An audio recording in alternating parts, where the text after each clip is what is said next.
Hidup TV mempersembahkan Oase Rohani Katolik yang dibawakan oleh para imam Keuskupan Agung Jakarta. Selamat menyaksikan.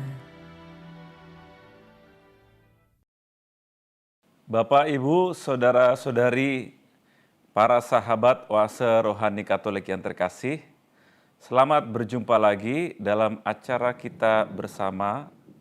Kita hari ini akan merenungkan bersama bacaan-bacaan dari hari ini, Rabu 14 Oktober 2020, dan juga merenungkan poin-poin permenungan yang dapat kita renungkan bersama hari ini sebagai perjalanan hidup kita bersama hari ini. Mari sebelum kita memulai permenungan kita awali dengan doa.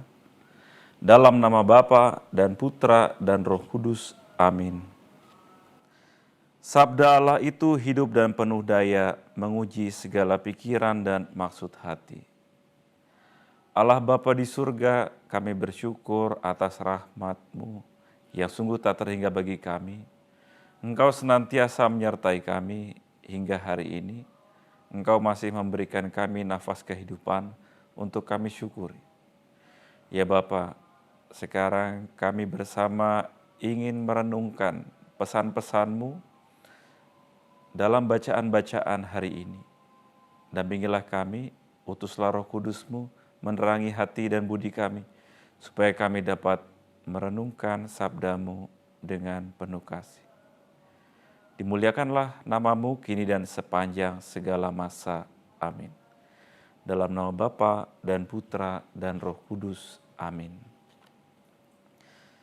Ibu Bapa, saudari-saudara yang terkasih, bacaan pertama hari ini diambil dari surat Rasul Paulus kepada jemaat di Galatia, bab 5 ayat 18 sampai 25. Saudara-saudara, kalau kalian membiarkan diri dibimbing oleh Roh, kalian tidak hidup di bawah hukum Taurat.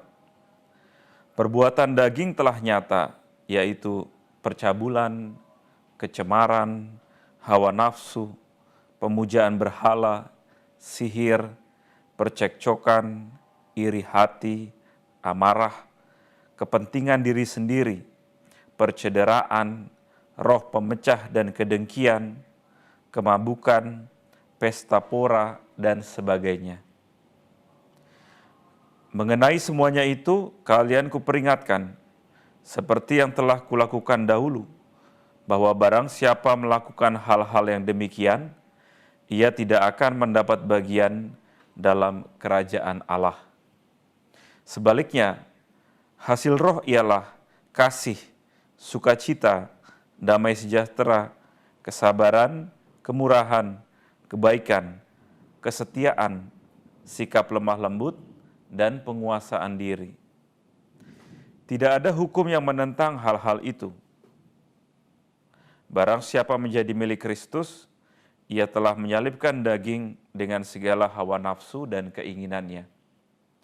Jika kita hidup oleh Roh, baiklah hidup kita dipimpin juga oleh Roh. Demikianlah sabda Tuhan. Syukur kepada Allah. Mazmur tanggapan dengan refrein, yang mengikuti Engkau ya Tuhan hidup dalam cahaya. Yang mengikuti Engkau ya Tuhan hidup dalam cahaya. Berbahagialah orang yang tidak berjalan menurut nasihat orang fasik, yang tidak berdiri di jalan orang berdosa, dan yang tidak duduk dalam kumpulan kaum pencemooh, tetapi yang kesukaannya ialah hukum Tuhan dan siang malam merenungkannya. Yang mengikuti Engkau ya Tuhan hidup dalam cahaya. Ia seperti pohon yang ditanam di tepi aliran air, ia menghasilkan buah pada musimnya, dan daunnya tak pernah layu. Apa saja yang diperbuatnya berhasil. Yang mengikuti Engkau ya Tuhan hidup dalam cahaya. Bukan demikianlah orang-orang fasik. Mereka seperti sekam yang ditiup angin. Sebab Tuhan mengenal jalan orang benar, tetapi jalan orang fasik menuju kebinasaan. Yang mengikuti Engkau ya Tuhan, hidup dalam cahaya. Haleluya, haleluya, haleluya. Domba-dombaku mendengar suaraku, sabda Tuhan. Aku mengenal mereka dan mereka mengenal aku. Haleluya, haleluya, haleluya. Tuhan sertamu dan sertamu juga. Inilah Injil Yesus Kristus menurut Lukas. Dimuliakanlah Tuhan.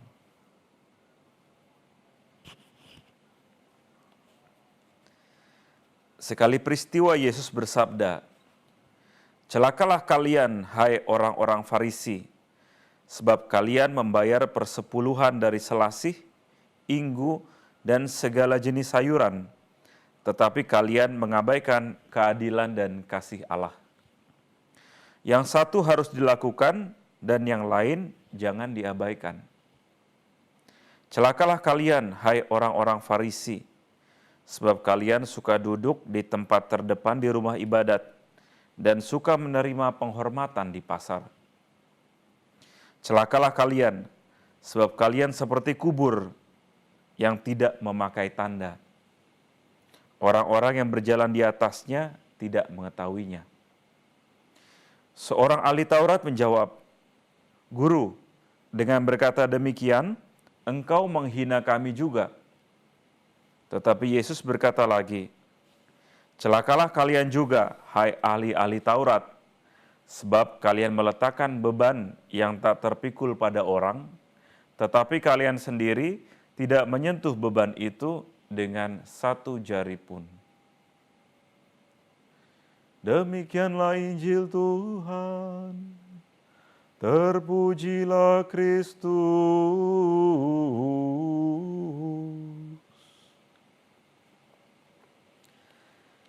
Ibu, Bapak, saudari-saudara, rekan-rekan, sahabat Oase Rohani Katolik yang terkasih, marilah kita hening sejenak untuk merenungkan sabda Tuhan yang baru saja kita dengarkan.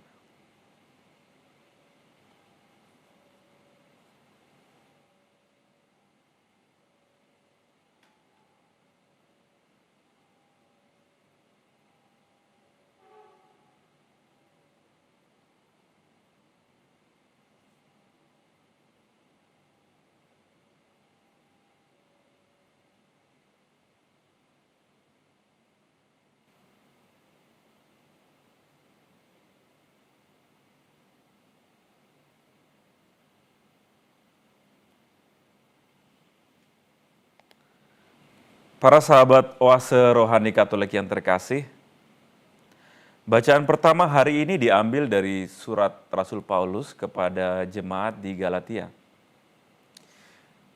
Jika kita cermati bersama, gereja sejak hari Senin 5 Oktober 2020 membawa kita untuk masuk ke dalam permenungan surat Galatia ini. Dimulai dari bab 1, dan hari ini kita bersama sampai di bab 5. Menjelang akhir di surat Galatia ini. Sebelum masuk ke dalam permenungan, saya ingin mengajak kita semua untuk mengenal sedikit kisah Rasul Paulus. Paulus adalah seorang Yahudi kelahiran Tarsus. Tarsus saat ini masuk di dalam wilayah negara Turki. Menurut para ahli kitab suci, ia lahir pada abad pertama, sekitar tahun ke-5, 10 setelah Yesus lahir. Jadi Paulus hidup dalam zaman yang kurang lebih sama dengan zaman Yesus ketika Yesus Kristus masih hidup. Hidup Rasul Paulus merupakan sebuah kisah yang menarik sebagai sebuah perjalanan iman orang beriman. Dulunya ia adalah pengejar dan penganiaya para murid dan para pengikut Kristus, tetapi kemudian ia berubah 180 derajat menjadi murid dan pengajar Injil yang luar biasa. Momen yang mengubah hidupnya adalah pengalaman akan Allah yang ia alami di Damsyik. Ia disentuh oleh Allah, diberi pengalaman kejut, ia sempat buta, lalu mendapatkan penyembuhan dari Ananias. Dari situ kemudian ia berbalik. Ia menjadi pewarta yang ulung, menjadi seorang misionaris yang tangguh. Paulus ini adalah seorang awam yang tidak kenal lelah. Di Seminari Tinggi Kentungan di Jogja, rumah para frater, ada sebuah patung Paulus yang menarik untuk direnungkan. Bagian kakinya dibuat besar. Itu untuk menggambarkan apa?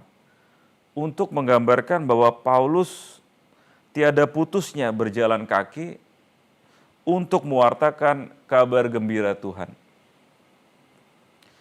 Ia mengadakan 3 kali perjalanan misi untuk membawa kabar gembira Injil ke daerah-daerah yang belum mengenal Kristus dan ajaran cinta kasih-Nya. Perjalanan itu dimulai dari tahun 46 sampai 58 Masehi. Daerah Galatia itu dikunjungi oleh Paulus dalam perjalanan misinya yang ketiga. Dan Galatia yang aktual saat ini berada di dalam teritori wilayah negara Turki. Saudari-saudara yang terkasih, perjalanan misi Paulus tidak selalu mulus. Dia juga mengalami pasang surut, naik turun, pengalaman kegagalan dalam mewartakan kabar gembira Injil. Contoh pengalaman kegagalan ini bisa kita lihat di surat Rasul Paulus kepada jemaat di Galatia yang akan kita renungkan bersama. Di bab 1, di awal dalam surat Galatia, Paulus mengungkapkan kesedihannya kepada jemaat di Galatia. Mereka sudah menerima pengajaran Injil, menerima kabar gembira Yesus Kristus, tetapi kemudian perlahan mereka mulai meninggalkan Injil dan berbalik kepada perhambaan roh-roh dunia yang menyesatkan, kepada keinginan daging yang berlawanan dengan keinginan roh.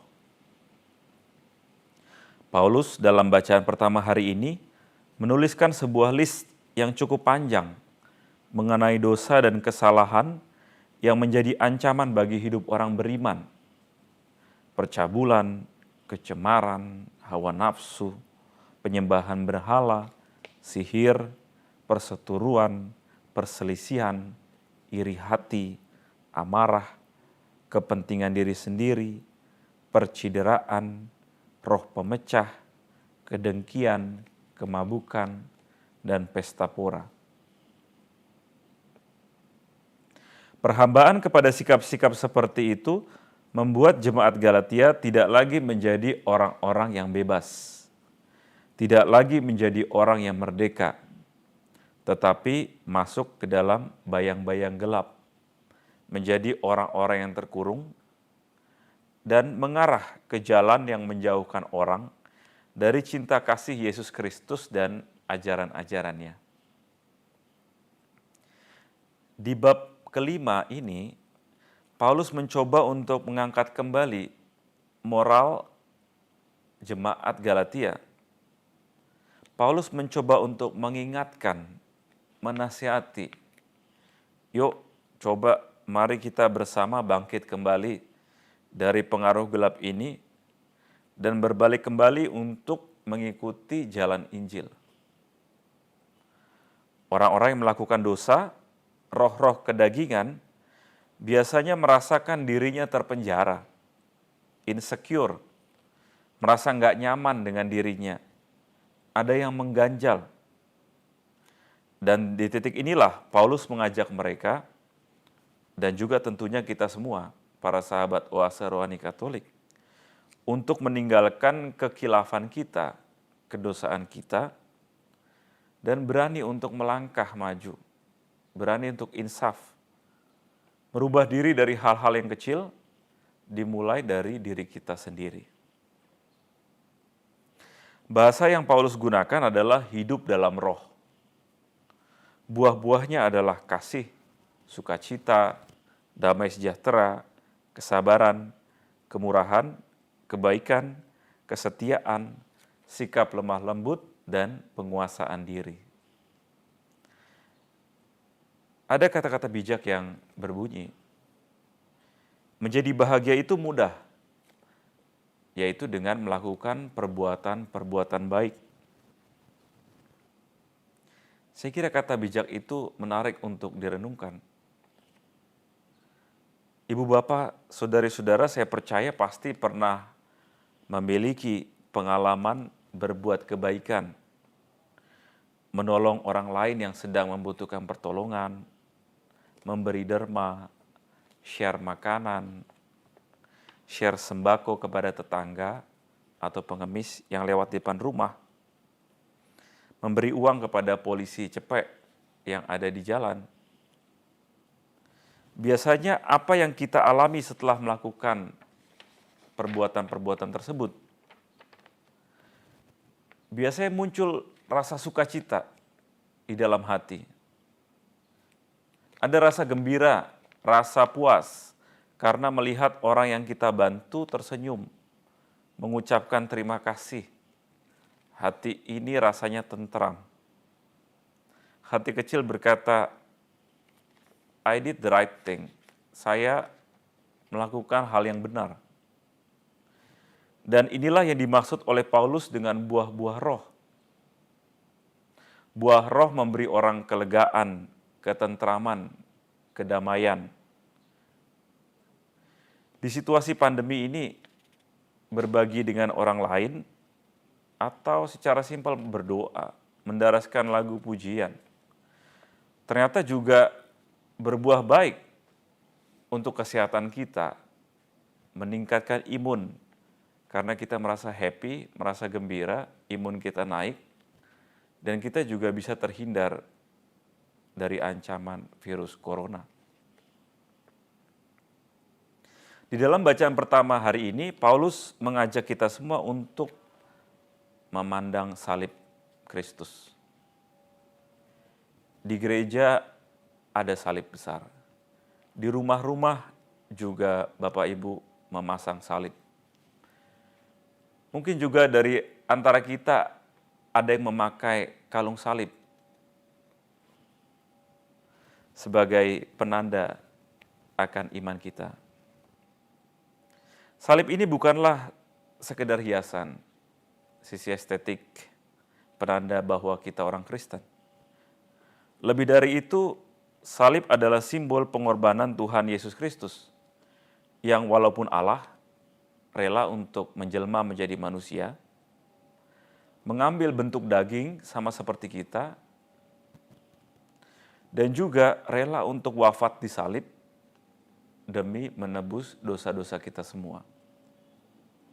Dalam pribadi Yesus Kristuslah, kita semua manusia mendapat jalan keluar dari pengaruh gelap, dari lembah dosa, untuk menuju kepada terang yang sejati, pada kesucian hidup orang beriman. Dalam bacaan pertama, Paulus mengajak kita semua untuk mengikuti teladan Yesus tersebut dengan menghidupi jalan salib kita masing-masing dengan caranya yang unik, yang khas, yang berbeda-beda antara satu orang dengan yang lainnya. Barang siapa menjadi milik Kristus, ia telah menyalibkan daging dengan segala hawa nafsu dan keinginannya. Tentunya jalan untuk menyalibkan daging ini tidaklah mudah. Tawaran dari roh jahat biasanya lebih menggiurkan, kelihatannya lebih manis, lebih menyenangkan. Tetapi tanpa sadar kita dituntun untuk berjalan menuju jurang yang dalam.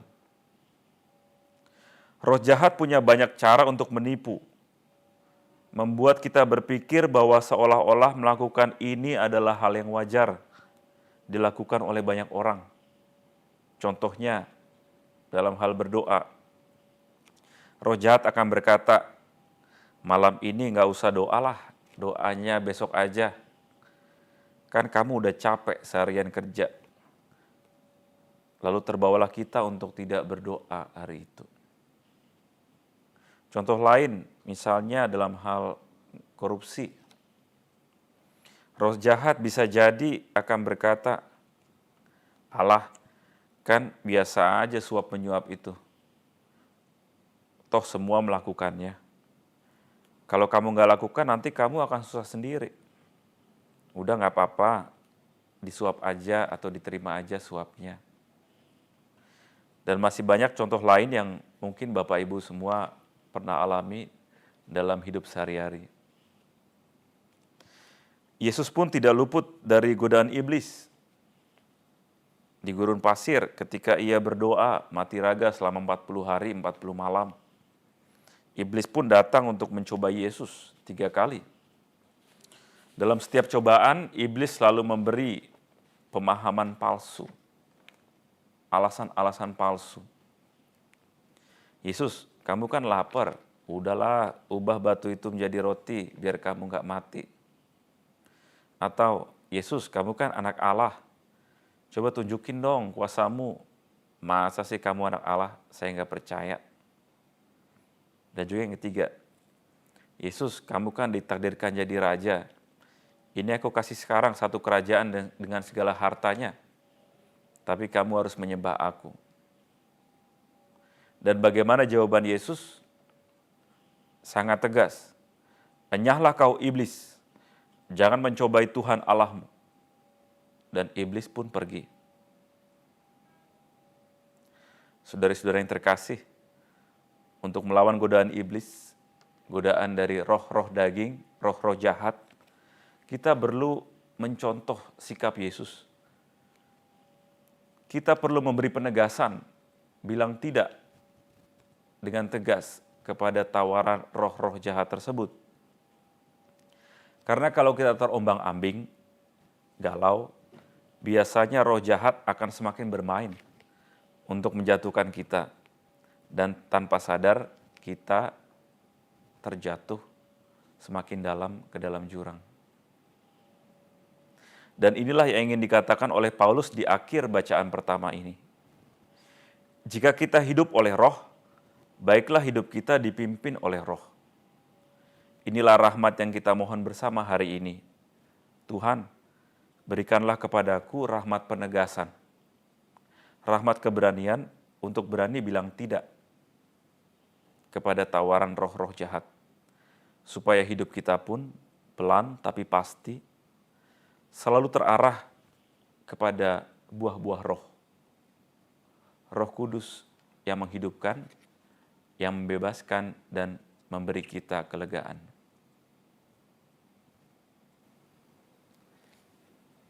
Mari kita renungkan bersama bacaan pertama hari ini, dan akan kita lanjutkan permenungan kita akan bacaan Injil pada sesi yang berikutnya. Hidup TV mempersembahkan Oase Rohani Katolik yang dibawakan oleh para imam Keuskupan Agung Jakarta.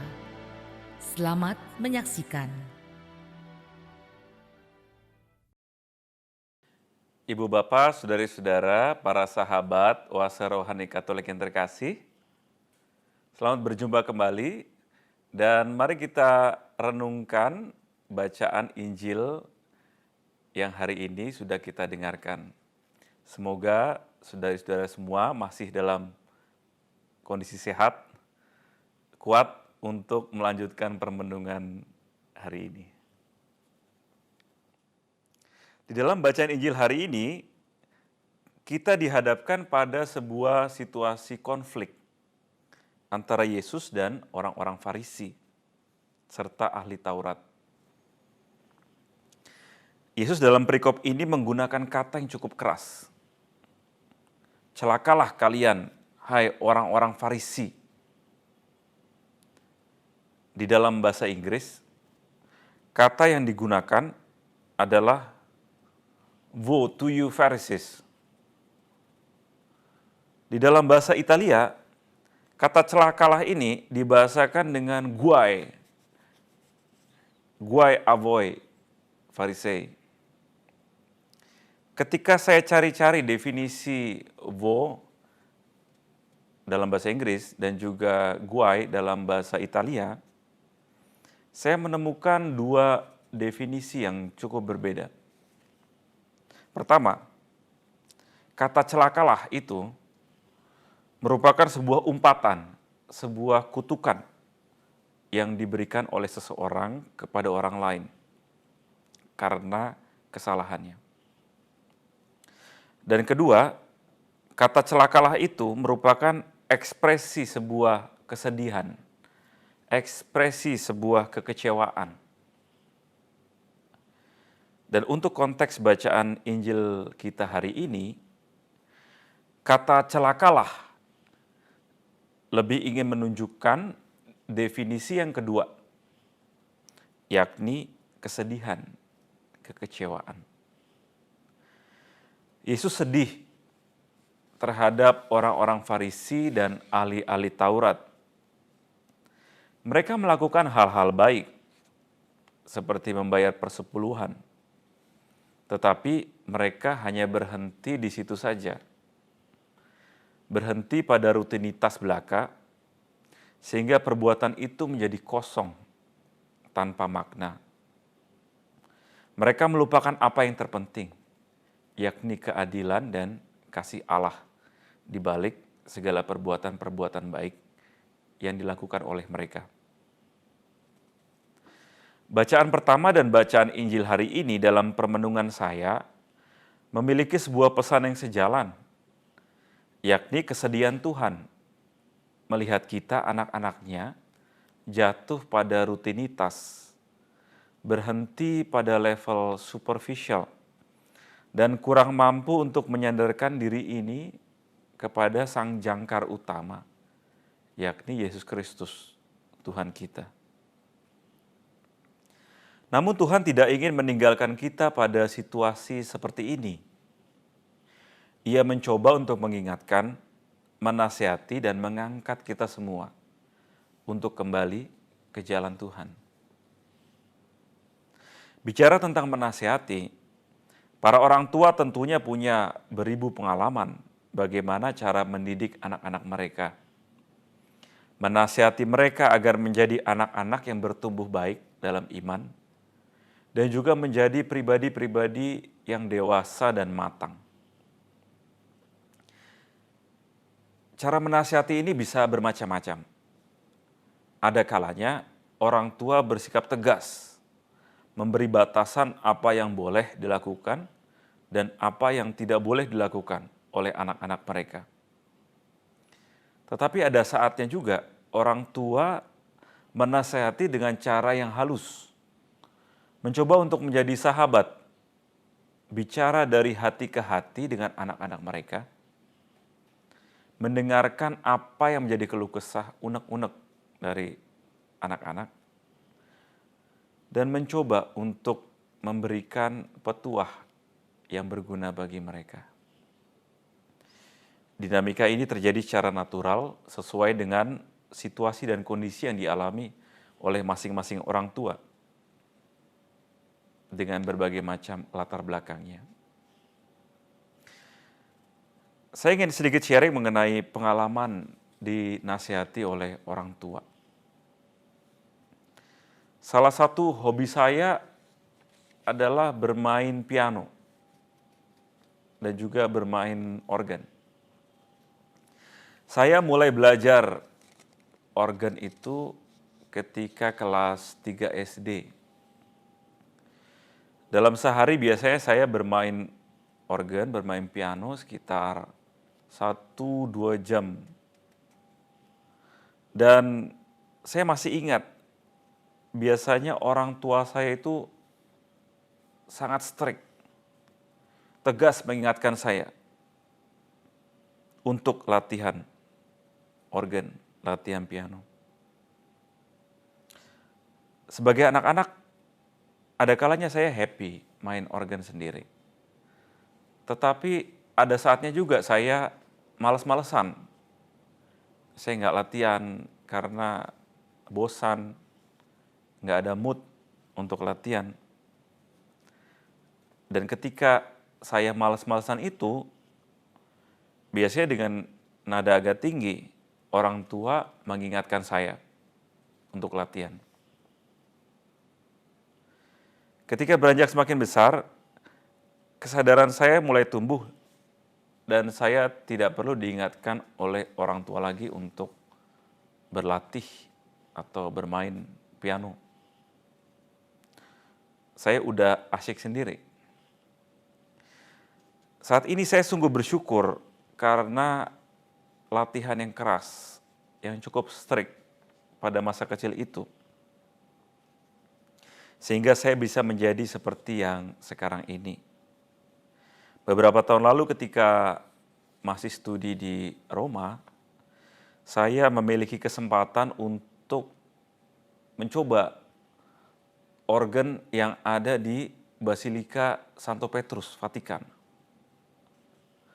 Saya tidak pernah terbayang, saya nggak pernah mimpi bisa pegang organ tersebut.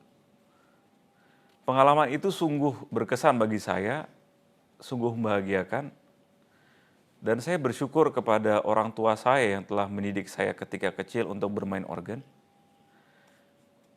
Dan akhirnya dengan kerja keras, dengan latihan yang serius, saya bisa bermain dan mengiringi kur yang ada di Vatikan saat itu.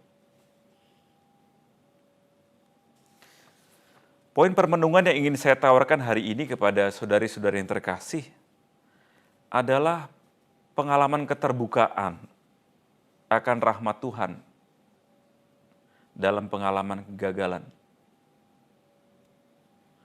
Mungkin sebagian besar di antara kita pernah mengalami yang namanya kegagalan.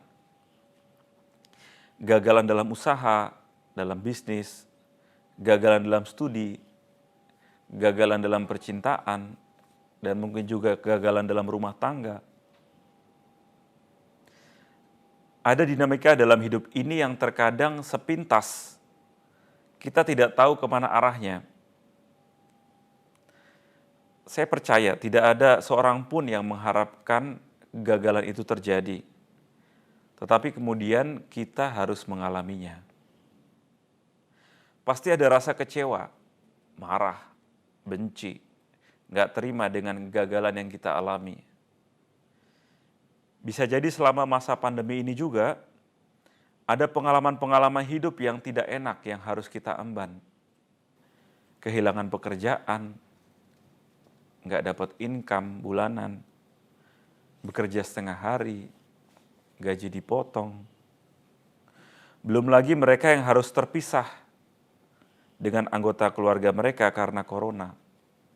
Mereka harus mengasingkan diri, harus isolasi mandiri, dan meninggalkan anggota keluarga mereka di tempat yang berbeda. Memang sungguh tidak mudah bagi kita untuk memahami situasi sulit, situasi kegagalan, situasi jatuh, situasi buruk yang tidak terduga seperti yang sedang kita alami hari-hari ini. Namun disinilah tantangan kita sebagai orang beriman. Bagaimana kita mampu menyerahkan segala pengalaman ini ke dalam tangan Tuhan, ke dalam penyelenggaraan Tuhan. Paulus dalam hidupnya mengalami sebuah pengalaman ketidakberdayaan, kegagalan, kekecewaan, melihat jemaatnya di Galatia yang sudah menerima Injil, tetapi kemudian ketika dia datang lagi, Paulus menjumpai mereka tidak lagi hidup dalam Injil. Paulus sungguh kecewa, marah dengan jemaat tersebut. Tetapi berusaha untuk mengangkat kembali moral mereka. Mencoba kembali untuk bangkit, meninggalkan roh-roh kedagingan, dan mencari buah-buah roh kebaikan. Yesus dalam Injil juga menghadapi hal serupa. Yesus sedih, kecewa melihat orang-orang Farisi, ahli-ahli Taurat, yang berilmu tinggi, tetapi tidak mampu untuk merasakan pengalaman akan Allah yang adalah kasih, dan jatuh ke dalam sikap legalistis. Saya hidup sesuai dengan peraturan dan berhenti kepada kepuasan diri yang semu. Itulah pengalaman orang-orang Farisi. Dan pertanyaan yang bisa kita ajukan kepada kita semua hari ini, apakah kita juga pernah mengalami masa-masa jatuh seperti jemaat di Galatia, dan juga masa-masa gagal untuk mengerti sabda Allah seperti orang-orang Farisi dan ahli-ahli Taurat? Mungkin kita sudah tahu apa yang harus dilakukan dan tidak boleh dilakukan. Tetapi kita terkadang jatuh kembali dalam dosa karena kita lebih menuruti keinginan daging daripada keinginan roh. Dan inilah yang kita perjuangkan bersama sebagai orang beriman. Inilah pergulatan, penjarahan batin kita. Tidak ada manusia yang 100% sempurna. Tetapi melalui bacaan-bacaan hari ini kita diajarkan bahwa dalam kegagalan pun Yesus selalu menemani kita. Dalam kesulitan, Yesus selalu bersama dengan kita, mengajak kita untuk kembali menyerahkan diri kepadanya. Marilah kita bersama mohon rahmat Tuhan hari ini untuk dapat hidup seturut dengan bimbingan Roh Kudus. Mohon rahmat agar kita mampu mengendalikan keinginan duniawi dan menjadi anak-anak Tuhan yang kudus. Dan untuk menutup permenungan kita hari ini, saya ingin mempersembahkan sebuah lagu. Saya akan memainkan dengan saksofon, lagu Pelangi Kasih. Syairnya kurang lebih berbicara tentang seringkali kita menghadapi cobaan, kesulitan yang tidak terduga, kesulitan yang tidak pernah kita kira, dan kita menjadi sulit untuk mengerti apa maksud Tuhan di balik semua ini. Tetapi sebagai orang beriman, kita diajak untuk menyerahkan diri, percaya bahwa di ujung gagalan, di ujung rasa sulit ini akan ada pelangi kasih. Akan ada rahmat Tuhan yang memampukan kita untuk menjadi pribadi yang lebih baik. Tuhan memberkati kita semua. Amin. Demikianlah oase rohani Katolik yang dibawakan oleh para imam Keuskupan Agung Jakarta. Tuhan memberkati.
asli, la la la, la la la la la, sambil membawa sembahan kami. Kami menyanyi lagunya asli, la la la, la la la la la, sambil membawa sembahan kami.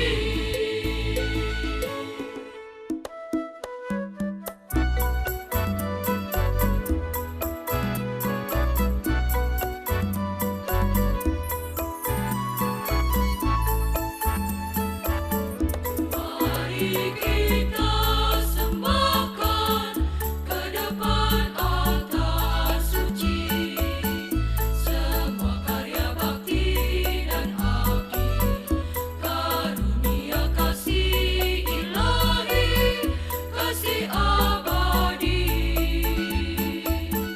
Mari kita alunkan biola dan serunai sambil bernyanyi haleluya, sambil bernyanyi haleluya, glory haleluya. Terimalah ya, bukti kreasi kami,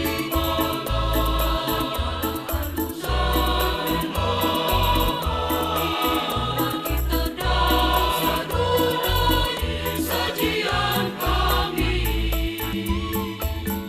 Terimalah ya, bukti dan anggur ini, cinta bakti dan angkat mata yang suci, berkati kami.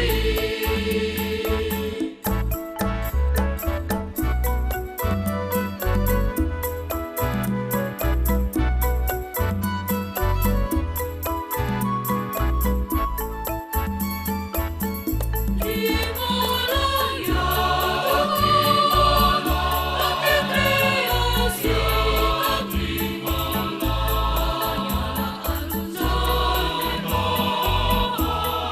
hanyalah alun-alun kita dan serunai sajian kami. Terimalah ya, bukti dan anggur ini, cinta bakti dan angkat mata yang suci, berkati kami. Terimalah ya, bukti kreasi kami, alun-alun kita dan serunai sajian kami. Terimalah ya, bukti dan anggur ini, cinta bakti dan angkat mata yang suci, berkati kami.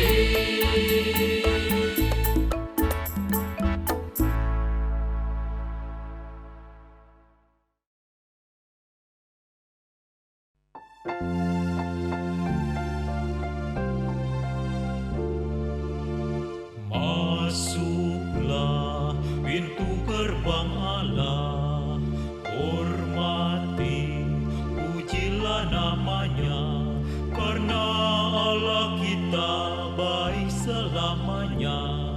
Datang pada Tuhan dengan bernyanyi, tiup dengan merdu bunyi sangkakala, bersorak baginya hai seluruh bumi, berbaktilah dengan sukaria. Masuklah pintu gerbang Allah, hormati, pujilah namanya, karena Allah kita baik selamanya. Bangunlah betangnya di hutan rimba, tanam pohon-pohon daunnya mereka, hadap pada Tuhan Tuhan bernyanyi gembira, sadarilah Tuhan itu Allah. Masuklah pintu gerbang Allah, hormati, pujilah namanya, karena Allah kita baik selamanya. Cemara menjulang tinggi pohonnya, dahan telah patah gugurlah daunnya. Cinta kasih Tuhan kekal selamanya, setianya tetap selamanya. Masuklah pintu gerbang Allah, hormati, pujilah namanya, karena Allah kita baik selamanya.